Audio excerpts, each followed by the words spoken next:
네, 반갑습니다. 네, 안녕하세요. 네, 안녕하세요. 제가 아주 유명하신 분을 모셨는데 간단히 자기소개 좀 해주시죠. 네, 안녕하세요. 리치 엄마 아니고. 네, 저는 유튜버 가전주부 그리고 말 많은 소녀로 활동하고 있고 또 올해 8월에 제 책이 나왔어요. 또 이게 베스트셀러 지금 8만 부를 넘게 찍었거든요. 그래서 이게 또 좀 또 책이 잘 돼서 요즘 작가로도 불리고 있는 최서영이라고 합니다. 반갑습니다. 네, 제가 가전주부님을 추천한 이유가 몇 가지 있습니다. 첫 번째는 제가 일단 도움을 많이 받았어요. 제가 처음 유튜브 시작할 때 저렇게도 할 수 있구나라는 거를 제가 많이 따라했어요. 또 하나는 결혼, 출산, 육아 이거를 지금 다 돌파하고 네. 또 온고잉 중이시고 네, 좀 뿌시고 있죠, 다. 네, 그래서 네. 되게 좋은 모델이 될 것 같다 음. 라는 생각이었고 네, 그래서 좀 적극적으로 모시게 됐습니다. 아유, 감사합니다. 오늘 사실 저희가 나누고 싶은 주제가 몇 가지 있어요. 첫 번째는 30대에 네네네. 꼭 해야 될 것들. 네네네. 네, 그리고 두 번째로 제가 나누고 싶은 주제는 책에 있었던 내용 중에 제가 책을 다 읽어봤습니다. 꼼꼼히 읽어봤는데 부끄러워. 여기에서 좀 몇 가지 하이라이트하고 싶은 부분이 있어요. 오, 그 부분을 가지고 좀 대담을 하는 시간으로 크게 두 가지로 가면 좋겠다. 네네네. 뭐 일단 첫 번째 주제인 30대. 음. 30대는 좀 어떤 시기라고 좀 생각하세요?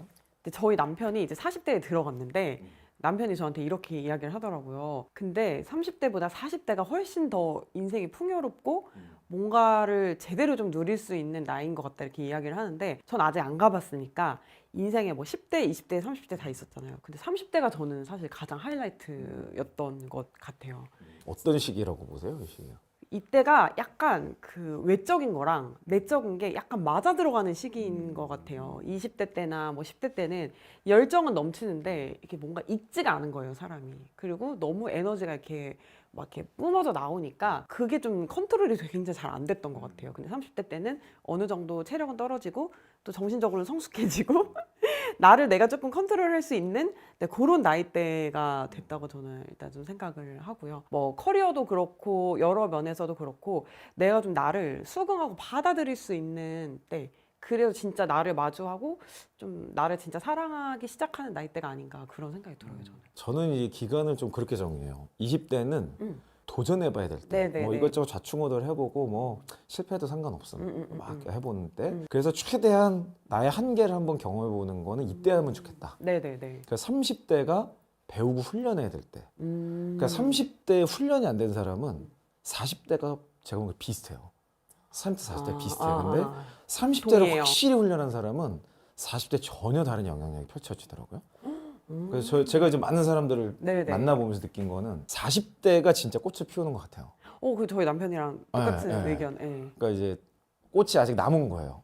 남았어요. 저. 아직 있어요. 지금 너무 끝이 아니라 행복하네요. 30대가 이렇게 다 이런 여러 가지들을 이제 다 배우고 경험하고 훈련하고 40대가 이제 만개하는 때가 아닌가. 저는 안 가봤지만 네. 그거 거치신 많은 분들은 뭐 뽑기도 하고 뭐 면담도 해보고 하면서 제가 깨달은 거는 50대가 되면은 이제는 뭔가 남겨야 되는 시기 같아요. 대부분은 그게 사람이에요.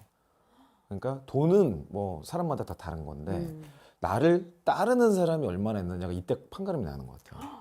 그래서 이때 사람을 잘 남긴 사람은 60대 이후가 되게 행복하게 지내는 것 같아요.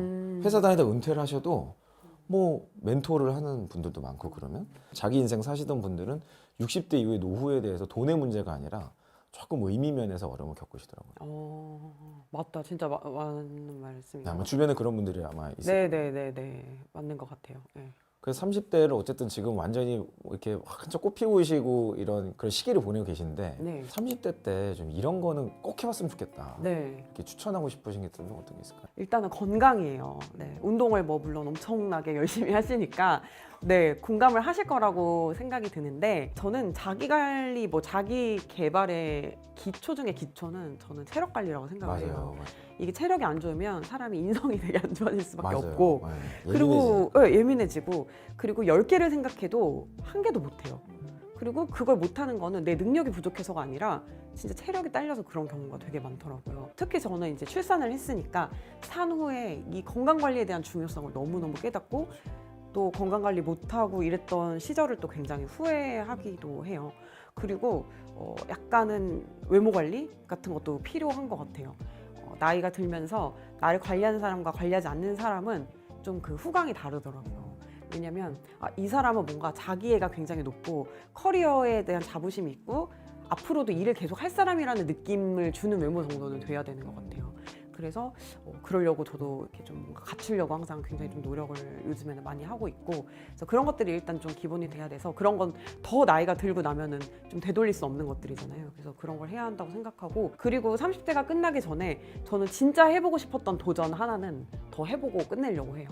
뭔데요? 저는 창업을 할 건데, 오, 그래요? 네네네, 내년 초에 이제 또 할 뭐 아이디어는 약간 아직 비밀이지만 창업을 할 건데, 40대 되거나 더 늦거나 아기한테 돈이 더 많이 들어가는 시기에 못 할 것 같은 거예요. 그래서 그거를 저는 또 30대에 또 완수를 하려고 하고, 그리고 책을 낸 거는 정말 좋은 선택이었었던 그러네요. 것 같아요. 네. 음. 그런 것들. 네. 창업을 도전하신다고 하니까 참 또 더 가깝게 느껴지고 그러네요. 아, 네. 창업을 하시면 쉬운 길은 아닐 텐데. 네. 그래도 사장 딱지 한번 달아보고 싶더라고요. 네. 그렇군요. 네네. 별로 좋은 딱지는 아닐 수도 아, 있어요. 그래요? 이게 사장은 이제 조금 잘못하면 사장 놈이 되기 때문에 네네. 이제 있지만은 저는 뭐 그게 아주 좋은 길이라고 생각이 들어요. 그리고 솔직히 크리에이터로 지금 굉장히 오랫동안 일을 했잖아요. 근데 이제 뭔가 좀 변화를 되게 주고 싶더라고요. 그래서 이런 생각도 해요. 이 창업이 망하더라도 나에게 또 다른 어떤 창작에 좋은 소재가 될 수 있을 것 같고, 그리고 이거 자체도 또 좀 브랜딩이 될 수 있다라는 생각을 해가지고 도전 한번 해보려고. 말씀을 또 듣다가 제가 캐치된 두 번째는 크리에이터시네요. 네. 그러니까 모든 내 삶의 소재들을 컨텐츠로 승화시키려고 하는 거가 하나 있고, 네. 또 하나의 이제 배우는 요소로, 그러니까 성장의 어떤 소재로 쓰는 거죠. 맞아요. 그러면 사실 망할 수가 없어요. 그 성장 곡선이라는 게 있잖아요. 비즈니스의 성장 곡선이 있잖아요.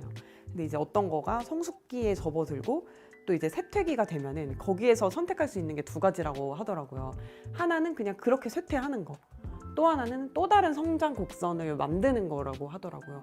근데 내 인생 아직 70년 남았는데, 내 인생 아직 60년 남았는데 여기서 그냥 쇠퇴할 수는 없잖아요. 그렇죠. 그러니까 어떻게 보면 또 다른 도전을 하는 거는 30대 후반 이쯤 돼서는 그냥 선택의 문제가 아니라 그냥 필수적으로 해야 되는 것 같다는 생각이 들기도 해요. 그 선택은 30대 후반에 하는 게 좋은 것 같아요. 그래요? 네. 왜요? 아니 저도 30대 후반에 했어요. 네. 37살에 창업을 했고, 그래서 지금까지 이게 쭉 왔는데, 그러니까 어느 정도 지금 벌써 이름도 좀 알리셨고 내 나름의 경력이 있는 거잖아요. 그러니까 아무 경력이 없는 상태에서 30대 후반 되면은 그 40대랑 큰 차이가 없어요. 근데 어느 정도 내가 자신감도 있고 네. 해보고 싶은 건 분명한 게 있다. 그러면 40대기 전에 한 3, 4년은 시행착오를 해보는 게 좋은 것 같아요. 그러면 40대부터 아까 얘기했던 꽃을 피는 규모나 파괴력이 훨씬 다른 것 같다 생각이 들어요. 제 주변에 그 스타트업이나 CEO들 많이 보는데 이분들이 너무 어려서 창업에 성공하잖아요. 네. 그 문제가 뭐냐면 아직 갈 길이 너무 먼 거예요. 그리고 한순간에 한순간에 반짝은 하는데 그 다음이 뭔지 몰라.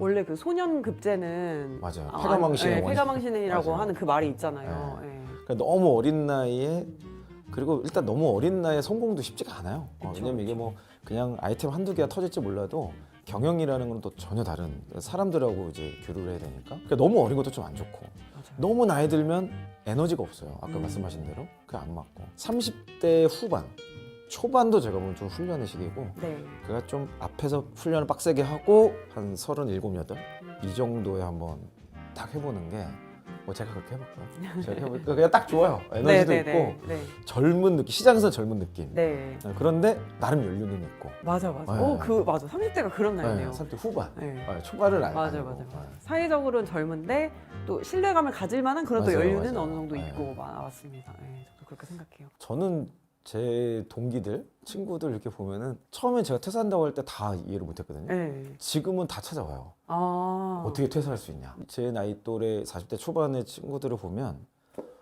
퇴사를 하고 싶어도 이제 못해요. 그죠. 이제는 조금 뭐 해서 잘 될 수도 있으나 좀 무서운 게 많아질 시기죠. 맞아요. 네. 그리고 이미 지출도 많고 가정도 이미 꾸렸고 모험을 하기에 너무 늦은 거야. 제가 보기 전혀 안 늦었는데 네. 남자 나이 40이면 제가 보기 이젠 진짜 승부수 뛰어야 되거든요. 네. 회사에 계속 갈 거냐 아니면 내 길을 갈 거냐 이걸 뛰어야 되는데 그거가 어려운 시기가 또 그때인 것 같아요. 그래서 저는 30대 후반에 좀 빨리 한 1, 2년 일찍 빨리 결판을 내라. 뭐 그때 뭐 하다가 안 되면 다시 회사 들어가면 되지 뭐. 저는 개인적으로 그런 생각 드는데 네네. 일단 많은 직장인분들이 그런 커리어 전환에 있어서의 두려움을 많이 가지고 있더라. 그런 생각이 좀 들었어요. 근데 인생이 사실 한 번 이기 때문에 그렇다고 막 무모하게 무언가를 던지라고 솔직히 말은 못하겠어요. 왜냐면은 그 사람이 무모해짐으로써 옆에 있는 사람들이 굉장히 힘들어질 수 있잖아요. 근데 그렇지만 어쨌든 저는 방법을 찾아서 좀 도전을 해보시는 거는 30대 때 꼭 했으면 좋겠다는 생각이 어떤 들어요. 형태로든 하는 게 네. 맞을 것 같아요. 왜냐면 저 사실 30대 초반에 제가 지금 살고 있는 거, 제가 누리고 있는 것들 누릴 거라고 생각을 못했어요. 근데 생각보다 더 좋은 길로 왔거든요. 더 좋은 거가 펼쳐질 수도 있는데 그 가능성을 무시하면서 살기에는 너무 내 젊음과 내 인생이 아깝잖아요. 네. 제가 책을 좀 보면서 네. 혼자만의 시간 98페이지에 보니까 네, 그거 제가 책에서 거의 제일 좋아하는 아 그래요? 구절이에요. 네. 제가 아주 저자의 마음을 확 읽었네요. 또 혼자 있는 시간이 참 중요하다. 네. 이게 삶의 질을 결정한다. 이렇게 네, 네, 얘기해요. 네. 이거 조금 더 설명해 주세요. 제가 이 책에 혼자 있는 시간을 충분히 즐길 줄 아느냐 모르느냐의 문제가 삶의 질을 결정하는 요소가 된다 이렇게 썼는데요.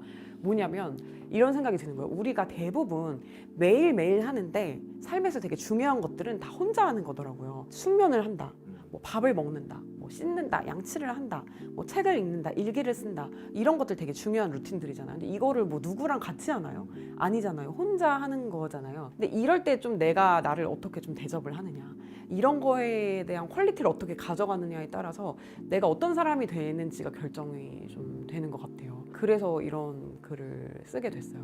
예를 들면 뭐 남과는 너무너무 잘 지내고 남과 뭐 관계는 굉장히 잘하는 사람인데 혼자 집에 가서 막 골머리 싸매느라고 잠을 잘 못 자. 그럼 그 사람이 건강한 사람이 될 수 없잖아요. 그리고 뭔가 혼자 뭐 독서를 하거나 자기 개발을 하거나 이런 시간 너무 부족해. 그러면은 점점 이제 나는 좀 고갈되어 가는 거잖아요. 그러니까 결국에는 일을 하든 뭐 관계를 하든 이걸 다 좀 충만하게 가져가기 위해서는 내가 나를 채워야 되는데 그 시간은 결국에는 그 혼자 있는 외로운 시간에 그 모든 것들이 이루어진다 이 생각이 들어요. 그 되게 여러 활동을 하시면 시간이 없잖아요. 없죠. 그럼 어떻게 그 시간을 확보하세요? 일단 아침 일찍 일어나요. 네. 아침에 거의 5시 40분, 6시 막 요즘에 특히 이제 아기를 낳으니까 네. 이게 진짜 혼자 있는 시간이 거의 없는 거예요. 그래서 아기가 깨기 전, 그러니까 아침에 아기 얼굴을 보기 그 전까지 뉴스 스크랩하고 그때 책 읽고 아침에 일기 쓰고 밤에는 피곤하니까 잘 못 쓰니까 그래서 그 선택지가 없어가지고 아침 시간을 지금은 굉장히 많이 활용을 하고 있어요. 저도 그래요. 저도 아침에 일찍 일어나서 제가 10시부터 보통 일과를 시작하거든요. 네네. 출근을. 네. 한 10시까지 5시간이 있는 거예요. 네. 5시에 일어나면. 네. 그 시간에 이제 운동, 뭐 자기 개발, 뭐 여러 가지들을 그때 다 끝내고 업무에 대한 생각도 미리 다 끝내고 회사 와서는 직원들을 그 쉐어하는 데 시간을 쓰죠. 네네. 그래서 정말 잘 하고 계시네요. 근데 이런 거 혼자만의 시간을 하다 보면 제가 그냥 느끼기에는 뭐 책에도 그런 비슷한 내용 쓰셨지만 네. 자기에 대해서 정의하고 알고 규정하게 되는 이런 것들이 가장 큰 유익 같아요. 네네. 그런 것들을 하게 되면 얻는 현상이라고 그럴까요? 내가 자기 정리가 잘 됐다는 걸 어떻게 할 수 있을까요? 자기 정리가 잘 됐다는 거는 저는 제가 귀가 얇아서 그런 건지는 모르겠는데 사람들이랑 같이 있으면 재밌고 되게 좋기는 해요. 근데 결국에는 약간 할 일을 잘 못하게 되고 또 하려고 했던 게 이 길이 맞는 건가 아닌 건가? 남의 의견이 굉장히 많이 이렇게 흔들리게 되는 거예요. 이거를 스스로 좀 정리를 하고 저는 이걸 많이 적어보는데 내 생각에서 좀 답을 찾는 것밖에는 결국 방법이 없다고 생각을 하거든요. 그래서 저는 이 혼자 있는 시간이 꼭 반드시 필요하다고 생각이 들고 이렇게 하다 보면은 조금 덜 흔들려요, 확실히. 그리고 남의 의견에 귀를 기울이기보다는 그냥 약간 혼자 해가는 버릇이 생기는 것 같아요. 이거를 정리하다 보면 결국 인생의 방향성을 정리하게 되는 것 같아요. 네, 맞아요. 그때 이제 제가 표대 뭐 초점처럼 잡는 세 가지 기준이 있는데 뭐냐면 3P라 그래요. 네. 한번 참고해 보세요. 네, 첫 번째는 people, 네, 두 번째는 possession, 소유, 네. 세 번째가 purpose, 네. 인생의 목적. 네. 그래서 그 시간을 딱 가지고 이 목적이라는 방향성으로 갈 때 함께 할 만한 올바른 피플들이 함께 있는가. 올바르지 않으면 뭐 손절이라고 말하기는 좀 그렇고 굳이 가까이 하지 않아요. 그러다가 보니까 지금 친구가 한 명밖에 안 남았어요. 계속 같이 하지만 뭐 회사 직원들도 저는 같이 가는 동료고 네. 그 목적이라는 것을 딱 놓고 제일 먼저 정리해야 될 게 피플이더라고요. 그래서 같은 방향성 갈 수 있는 사람들과 새로운 이제 이런 관계들을 맺는 거.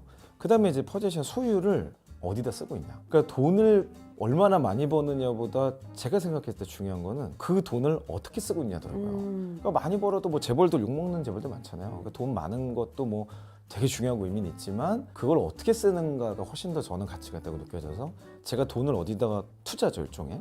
회사도 그렇고 개인적으로도 그렇고 투자를 어떻게 하고 있는가를 좀 피드백하는 시간을 갖고 그러다 보면은 제가 진짜 중요하게 생각하는 게 뭔지가 나오더라고요. 그러면 이제 그거를 퍼포즈랑 다시 맞춰보고 이 세 가지를 계속 빙글빙글 돌면서 정리를 해봐요. 약간 비슷하게 여기도 제가 썼는데 그 돈 어디다 썼는지 보는 건 저도 하는 것 같아요. 그러니까 좀 내가 나를 잃은 느낌이 들 때 내 돈이 어디로 가는지를 보면은 내가 뭐에 집중하면서 사는지가 조금 보이더라고요. 카드 내역서를 이제 보는 거죠. 네네네. 그 사람이 결국에는 제일 중요한 생각하는 게 시간과 돈이래요. 맞아요. 네, 돈을 어디다 쓰냐, 시간을 어디다 쓰냐, 그냥 그 사람이 뭔지 이제 보이는 거죠. 뭘 중요하게 생각하는지가 나오는 것 같아요. 3P 저도 잘 참고하도록 하겠습니다. 네, 3P 한번 적어보세요. 역시 제이야. 그래서 뭔가 표 만드는 거 너무 좋아하시고 이게 하나 둘 셋 맞아요, 그리고 맞아요. 뭐 무슨 P 무슨 뭐 S 이런 거 너무 잘 하시는 것 같아요 늘. 네. 오늘 좀 이렇게 긴 시간, 벌써 뭐 시간이 오래됐네요. 아, 네. 하시면 좀 어떠셨나요? 제가 갑자기 뭔가 여러분들한테 뭐 비법, 하우투 약간 이런 거를 지금 말씀드리려고 왔다가 이게 약간 또 면접, 퇴사 이런 걸 관련된 콘텐츠를 하시다 보니까 좀 또 인생 얘기를 풀어내게 됐어요. 왜냐면 사실은 그 사람의 커리어는 그 사람의 인생이잖아요. 그러니까 그러다 보니까 면접왕 이영이나 퇴사왕 이영을 보시는 분들이 결국에는 그 인생 멘토로 삼으시는 게 아닌가 이런 생각이 저 되게 많이 들었거든요. 그래서 너무 TMI를 남발한 것 같아서 또 약간 후회가 되기는 잘하셨어요. 하는데 PD님도 편집 잘 해주세요. 네, 아니, 재밌었고 저는 요즘에 이런 인터뷰를 이제 종종 하게 되면서 제가 제 인생이나 제가 제 생각을 조금 더 정리를 잘 하게 되는 측면이 있어요. 변곡점에서 제가 또 이렇게 만나 뵙게 돼가지고 또 많은 아이디어를 또 얻어가서 너무 돈 벌었다 이런 생각이 듭니다. 역시 프로시네. 잘 되면 제가 프로시네요. 저 나와주셔서 너무 감사드리고. 아유 초대해 주셔서 네. 감사합니다. 또 좋은 기회에 또 뵀으면 좋겠습니다. 네, 또 영상 또 늘 잘 보도록 하겠습니다. 감사합니다. 수고하셨습니다. 네, 감사합니다. 여러분들 새해 복 많이 받으세요. 돈은 있다가도 없는 거고 왔다가도 가는 거고 내가 의지로 있을 수 있는 것도 아니고 없을 수 있는 것도 아닌데 근데 내가 내 모습을 못 지키고 흔들리면 나 나중에 내가 나를 봤을 때 좀 초라해 보일 것 같아. 그래서 지금은 나다움을 지키는 게 너무 중요해. 그렇죠. 이런 생각이 네. 또 많이 들더라고요. 네, 오늘 또 스튜디오에 귀한 분을 모셨습니다. 예전에 가전주부님께서 나오셔서 30대에 꼭 해봐야 될 것들 이런 주제로 저희가 아주 재밌게 얘기를 나누는데요. 오랜만에 저희 스튜디오에 또 나와주셔서 이것의 연속적인 이야기로 그 뒤 혹시 뭐 깨닫게 되신 거, 뭐 좀 더 시도해보셨던 거 이런 것들 이야기 나눠보는 시간을 갖도록 하겠습니다. 네. 안녕하세요. 안녕하세요. 반갑습니다, 여러분. 네, 가전주부 말 많은 소녀 두 개 이름으로 활동하고 있는 최서영입니다. 반갑습니다. 아니, 저번에 영상을 또 되게 많이 봐주셔가지고 네. 뿌듯했습니다.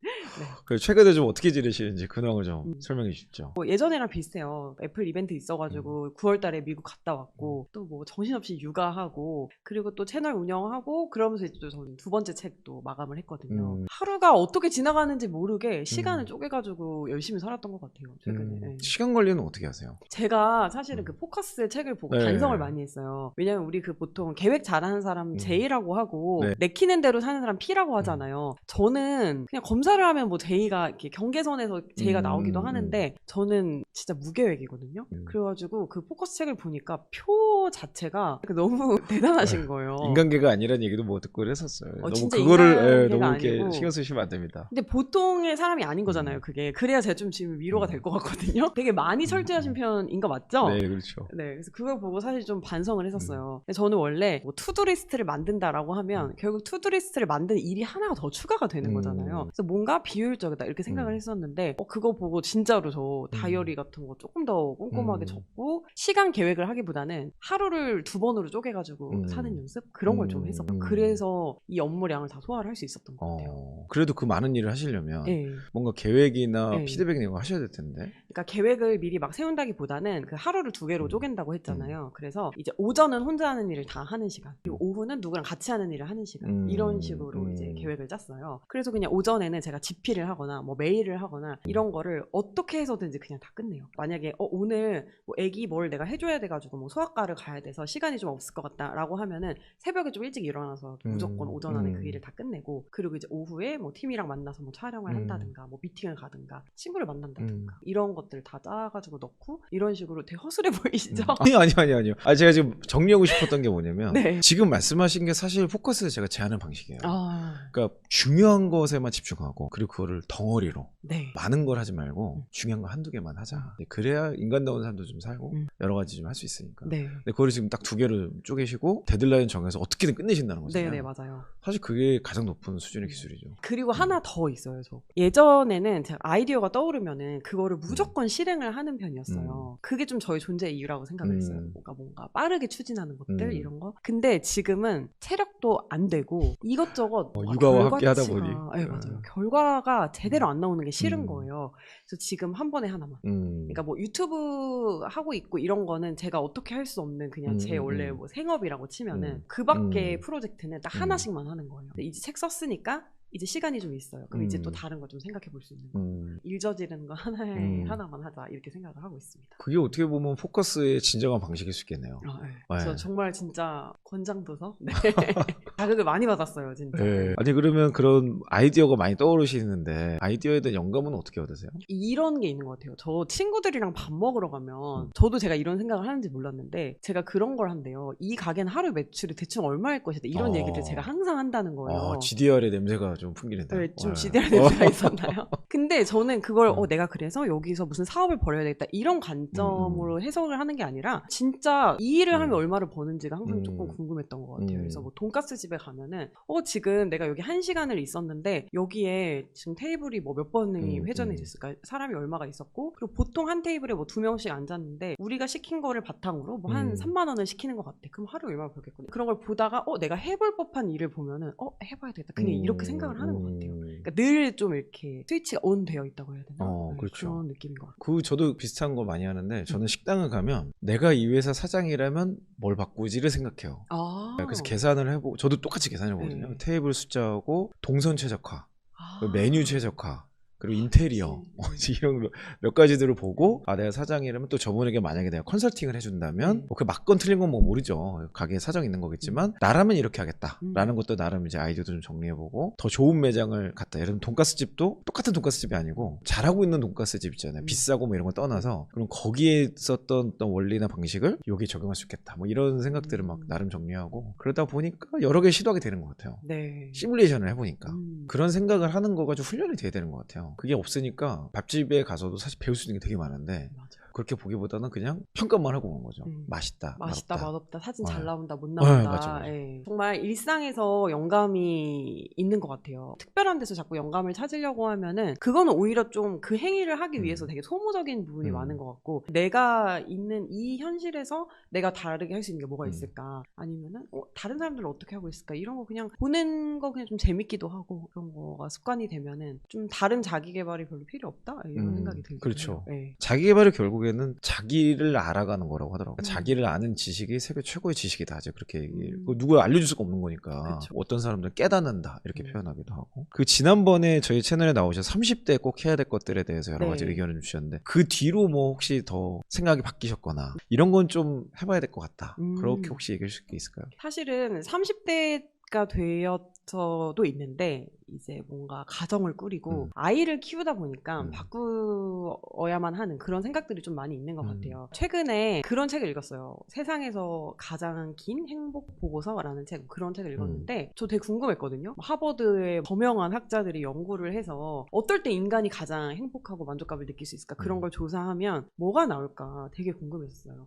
제가 그냥 예측한 거는 뭐 당연히 건강해야 될 것 같고 어느 정도 뭐 사회적인 명성도 있어야 될 것 같고 사람들과의 관계도 좋아야 될 것 같고 뭐 이제 이런 것들을 다 예측을 했었는데 그 책을 읽어보면은 그냥 답이 딱 하나예요. 관계가 거의 전부라고 해도 될 정도로 관계가 되게 중요하다는 말이 나오는 거예요. 근데 저는 사실 그렇게 생각하는 사람이 아니었거든요. 왜냐면 사실 소모적이고 나한테 필요 없고 혹은 나를 깎아먹는 관계가 얼마나 많아요 이 세상에.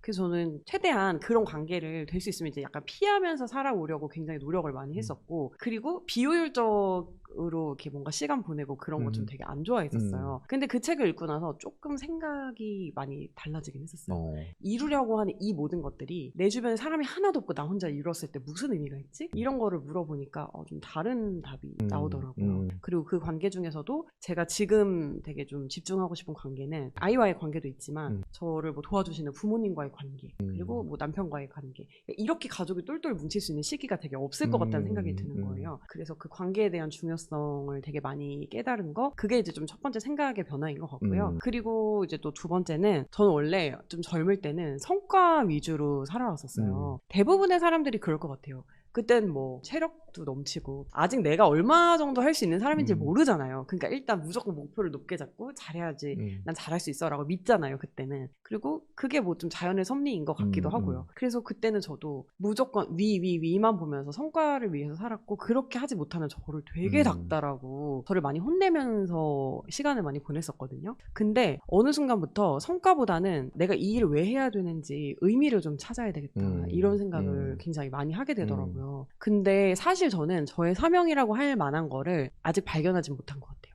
그냥 어느 정도 발견했다라고 하면 내 말로 사람들이 조금 위로를 받는다는 거, 내 말로 조금 자극이 되고 동기부여가 된다는 거. 근데 그 정도밖에는 모르겠고 그걸 어떻게 해야 될지 뭐 방법도 모르겠고 뭐 그러다 보니까 이 의미를 목표로 두고 쭉 이렇게 걸어가는 게 아니라 약간 갈팡질팡하게 되더라고요. 그래서 의미를 따르는 삶도 쉬운 게 아니구나. 뭔가 그렇죠. 사명으로 살아가는 것도 선택받은 사람들만 할 수 있는 건가? 되게 어렵다 이 생각을 하던 차에 최근에는 경기가 너무 어렵잖아요. 이렇게 어려워도 되는 건가요? 제가 분명히 저도 나이가 있으니까 IMF 때 학교 다녔거든요. 그렇죠.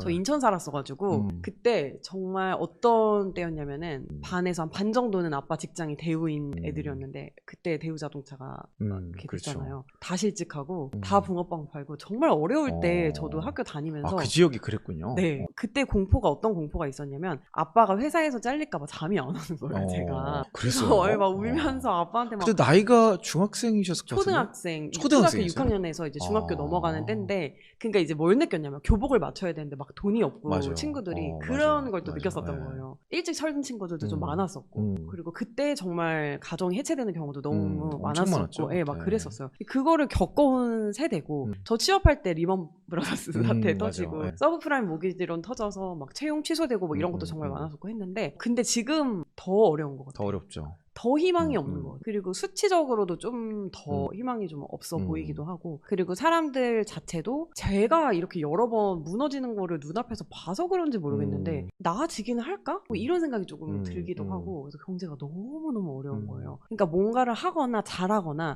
의미 있는 무언가를 하거나 이런 생각보다는 그냥 지금을 버텨내면 된다. 좋아질 때까지 올 때까지 그냥 내가 버틸 수만 있어도 이거는 이긴 거다. 이런 생각이 들어가지고 지금은 버틸려면 그럼 어떻게 해야 되지? 계속할 수 있어야 돼. 계속하려면 재밌어야 돼. 그 생각이 들어서 그냥 다 필요 없고 재밌게 살자. 이게 그냥 지금 좀 목표가 된 것 같아요. 네. 근데 재미만 추구하다가 돈이 안 될 수도 있고 네. 그런 것들은 어떻게 조율하세요? 제가 성격이나 성향 자체가 그렇다고 해서 막 확 놓고 막 풀어지게 살고 이제 이럴 성향은 아닌 것 같아요. 그래서 그냥 미래의 저를 믿고 돈 어떡하지 이런 생각은 지금은 안 하고는 있는데 좀 줄어드는 거는 예측은 하고 있거든요. 소득이 주는 거, 자산이 그걸 주는 거 감수하시는 건가요? 네네. 근데 그냥 멀쩡하게 건강한 정신으로 일하는 나를 놓지 않으면서 버티기만 하면 된다. 그냥 지금은 이렇게 생각하고 있어요. 어떻게 보면 진짜 불확실성이 이제는 일반이 된 것 같아요. 맞아. 뉴노멀. 네, 뉴노멀이 진짜 예전에 뉴노멀이라는 단어 왔을 때는 저 뭔 소리야 이제 그랬는데 지금은 코로나, 4차 산업, 뭐 경제, 뭐 외교 이런 게 막 급변하니까 그냥 불확실한 게 어떻게 보면 일상화가 좀 된 것 같은. 네. 그래서 그런 얘기 많이 하더라고요. 내가 의미 있다고 느끼는 것을 찾으면 불확실성에서 흔들리지 않을 수가 있는데 네. 의미가 없으면 불확실성에서 그냥 휩쓸려 갈 수밖에 없는 그런 걸 많이 얘기하더라고요. 그래서 저 사실 한참 우리 돈 얘기 많이 하고 경기 좋고 이랬을 때는 돈이 최고지. 내가 막 뭘 하고 뭘 하면 뭐해. 사람들이 안 좋아하는 걸. 사람들이 좋아하는 거 하고 돈 많이 벌고 그게 결국 실력이 아닐까 이런 생각을 많이 했었는데 이게 트렌드가 확실히 바뀐 게 제 생각도 많이 좀 달라지는 거예요. 돈은 있다가도 없는 거고 왔다가도 가는 거고 내가 의지로 있을 수 있는 것도 아니고 없을 수 있는 것도 아닌데 근데 내가 내 모습을 못 지키고 흔들리면 나 나중에 내가 나를 봤을 때 좀 초라해 보일 것 같아. 그래서 지금은 나다움을 지키는 게 너무 중요해. 그렇죠. 이런 생각이 네. 또 많이 들더라고요. 그럴 수 있는 되게 좋은 방법이 감사 리스트 작성하는 것 같아요. 제가 그걸 해보니까 사업도 하고 네. 유튜브도 하고 그러니까 이게 막 유튜브는 또 반응이 빠르잖아요. 네. 구독자 수가 원래 이렇게 증가해야 되는데 못 미칠 때도 있고 조회수 안 나오고 이런 때마다 조급한 마음이 들 때가 있죠. 아 이제 수명이 끝난 것인가 뭐 이런 생각할 때가 있는데 그럼에도 불구하고 다시 돌아보면 저는 그걸 매일 하거든요. 네. 감사 뭐 일기를 쓰는 건 아니지만 하루하루 이제 시간 피드백을 이제 하면서 그날의 감사 포인트의 시간대를 다 매칭 시켜봐요. 그래서 가전주부 만나는 시간도 오늘 밤에 저는 피드백을 할 거예요. 그럼 이분을 만나서 이런 거를 배운 것 같다. 이런 영감을 얻었다. 그런 게 이제 하나 둘 적다 보니까 그냥 이거 자체가 참 행복한 거더라고요. 이 일에서 좀 의미를 찾고 직원들하고의 관계성에서 또 직원들이지만 제가 배울 게 분명히 있고 그러다 보면은 직원들이 막 가끔씩 짜증도 나고 뭐 이제 그럴 수 있지만 그 정리를 하다 보면 이렇게 훌륭한 사람들하고 내가 함께하고 있구나. 그러면서 다시 또 이렇게 좀 리커버리가 되고 그런 일들이 좀 많이 있었어요. 그 여유 있는 삶 그리고 행복한 삶이라는 게 다른 게 아닌 것 같아요. 그냥 그렇게 일기 쓸 수 있는 삶이 여유 있고 행복한 삶인 것 같아요. 우리가 너무 일상에 치이거나 감정적으로 너무 힘들거나 혹은 체력적으로 너무 힘들고 그러면 그렇게 시간 내서 일기 안 쓰게 되잖아요. 그렇죠. 그냥 이렇게 딱 앉아서 뭐 책 한 장 펴기도 정말 너무 어려운 마음 상태가 되는데 정신 딱 부여잡고 무언가 쓸 수 있다는 것 자체가 지금 삶이 나쁘지 않다는 거를 말해주는 것 같기도 해요. 저는 이게 17년째 지금 쓰다 보니까 17년째 잘 살고 계시네요. 17년째 이거를 써야 잘 살아지더라고요. 선후 관계를 좀 봤을 때 이거를 계속 정리하고 시간에 대한 거하고 감사에 대한 내용 근데 인생의 방향성을 계속 매칭하다 보면 그냥 글로 가는 것 같아요. 그러면 이제 내 삶에 의미 없는 것도 이거 이 시간은 진짜 의미 없네. 지나고 나면 누가 다시 보상을 못 해주잖아요. 맞아요. 그러니까 시간의 소중함을 계속 이렇게 리마인드 하다 보니까 그런 것들을 안 하면 오히려 인생이 좀 퍽퍽해지고 좀 조급해지는 것 같아요. 근데 제가 조급하면 직원들이나 다 같이 조급해지고 제가 여유가 있으면 다 같이 여유가 있거든요. 결국에는 뭐 조급하게 해서 뭐 해봤자 뭐 조금 오르는 거고 그러니까 여유 있게 해도 뭐 큰 차이 없는데 제가 조급해버리면 모두가 좀 힘들어지더라고요. 그래서 어떤 아티클을 보니까 아마 하버드 비즈니스 리뷰였던 것 같은데 CEO의 가장 강력한 큰 역량 중에 하나가 컨디션 관리라고 하더라고요. 말이 좀 이렇게 세게 나갈 때도 있고 못 기다려주고 조급한 의사결정을 하게 되고 그게 결국 사업에도 안 좋은 영향을 끼친다. 맞아요. 그래서 저도 그 아티클을 보고 참 이거 진짜 맞다. 하여튼 좀 컨디션 관리하려고 노력을 많이 합니다. 근데 저도 비슷한 책 읽은 적이 있었는데 그 부자들 특징이 그거래요. 건강에 돈을 진짜 많이 쓴대요. 근데 뭐 예를 들면 소득이 20배 차이 나면 20배의 돈을 더 쓰는 게 아니고 그냥 한 200배를 더 쓰는 거예요. 그러니까 뭐냐면 지금 내 삶이 너무 좋고 행복하고 내가 오늘을 살아야 이 부와 벌이와 뭐 이런 성공이 계속 유지가 되니까 정말 건강을 너무너무 중요하게 생각한다는 거예요. 제 반성이 제가 배고팠을 때 이렇게 많이 짜증내고 잠 잘 못 자면 주변 사람한테 되게 막 날카롭게 하게 되고 그렇죠. 그렇게 되죠. 별거 아닌 일에도 엄청 타격을 많이 받고 그러는데 진짜 건강하게 관리하고 일기 쓰면서 또 이렇게 마인드 관리도 하고 그런 거 진짜 너무 중요한 것 같아요. 나이 들수록 진짜 더 느껴요. 맞아요. 근데 제가 지금 대화 나누면서 느끼는 게 예전에 저희가 세바시 그 강의에서 처음 뵀잖아요. 네. 근데 그때 제가 했던 말 중에 어떤 게 있었냐면 성장과 성숙의 정의를 제가 그때 얘기한 적이 있어요. 네. 저도 이게 어떤 분에게 들은 건데 너무 공감돼서 제가 많이 얘기하고 다니거든요. 성장은 하지 못했던 것을 할 수 있게 되는 것이고 성숙은 하기 싫었던 것을 기꺼이 할 수 있는 상태가 된 것이다. 이 정의가 전 너무 마음에 들어서 얘기하는데 되게 많이 바뀌신 것 같아요. 저 성숙했나요? 그런 것 같아요. 성장과 성숙이 거의 그 동전의 양면 같은 건데 네. 성장만 있는 성숙은 없고 성숙만 있는 성장은 없는데 둘 다가 되게 아까 말씀하셨던 것처럼 막 무한한 가능성에 이렇게 많은 걸 하고 싶어 하시는 느낌이셨는데 네. 그 사이에 무슨 일이 있었길래 되게 초점도 잡히고 제가 우울증이 엄청 심하게 왔어요.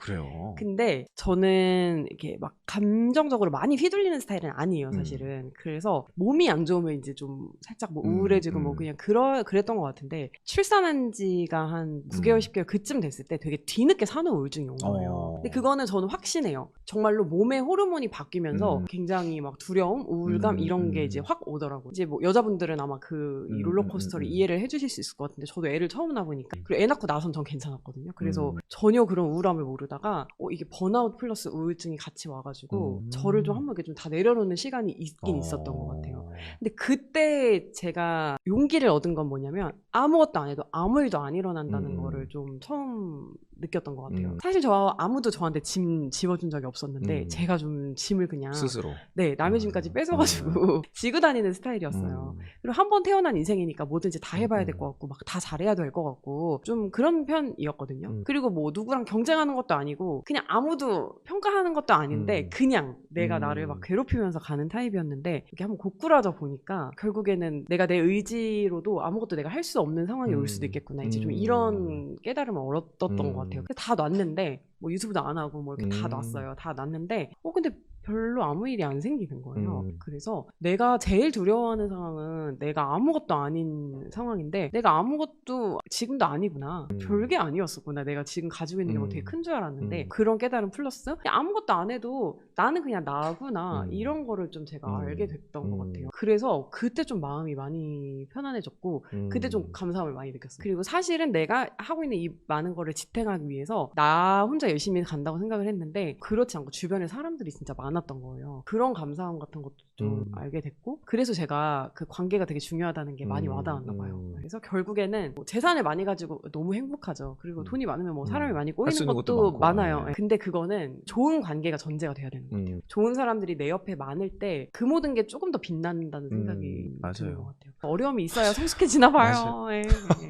저도 맞아요. 그 아는 분들 중에 많은 건 아니지만 뭐 흔히 재벌이라고 하는 네. 분 그런 분들의 고민을 이렇게 들을 기회가 직간접적으로 있어요. 근데 보면은 돈은 뭐 죽을 때까지 써도 아마 못 쓸 정도로 많으실 텐데도 그 관계 고민이 있더라고요. 그죠. 그래서 뭐 결혼에 대한 문제, 네. 자녀 결혼, 본인 결혼도 문제지만 자녀 결혼이 더 문제야. 아무나 결혼 못 하잖아요. 그죠. 그러니까 그런 것들 자체가 어떤 사람을 친구할 거냐. 그래서 저는 그때 그 생각 결심을 했어요. 근데 재벌도 아니지만은 재벌을 하면 좋을 수도 있죠. 근데 그런 모습이라면 나는 저거 선택하고 싶지 않다. 그걸 목표로 하지 않겠다. 네. 인생이 너무 피곤해. 주변에 다 자기를 막 뜯어먹으려고 하는 사람 의심밖에 못하고. 그 느껴져 막 삶에서. 어떻게 보면은 사람을 거르는 게 일인 것 같아요. 그런 위치에 서면. 그렇죠. 그 나름의 이제 그릇이 되고 그러니까 이제 그런 역할을 하시는 거겠지만 제가 이제 그릇이 그렇게 안 되나 봐요. 그래가지고 나 저렇게 피곤해서 못 살겠다.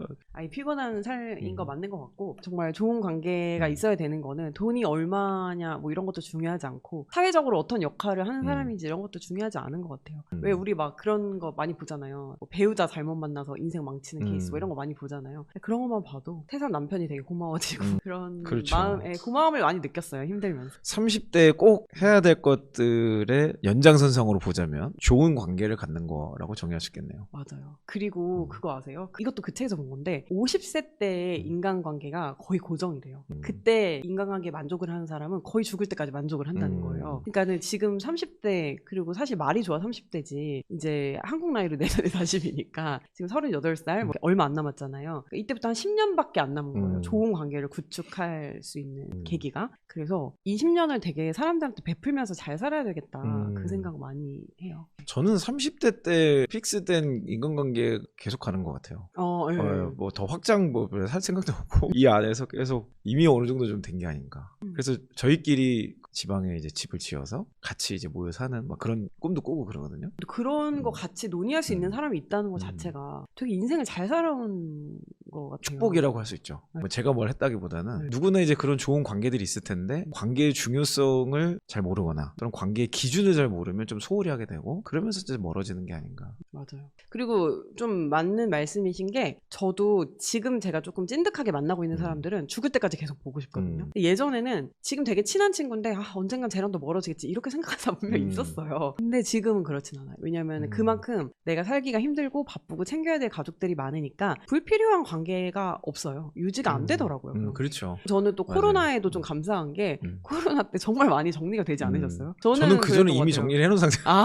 이미 이렇게 하셨구나. 저는 이게 뭔가 한두 번 스칠 인연들인데도 이상하게 자꾸 어디 가면 만나고 또 막 봐야 되고 이런 것들이 많이 있었어요. 근데 코로나 때 시간 내서 안 만나는 사람은 안 만나는 게 맞는 것 같더라고요. 그래서 그때 좀 많이 정리가 돼서 오히려 좀 좋은 점이라고 생각하고 있어요. 저는 뭐 애초에 저희 구독자분들한테도 친구 어차피 다 없어진다. 네. 그러니까 진짜 라이프 스타일을 기준으로 선택하고 그 사람이 만날 필요 없고 제가 내향형이기도 하고 그래가지고 근데 코로나 때 오히려 친한 사람들하고는 더 친해진 것 같아요.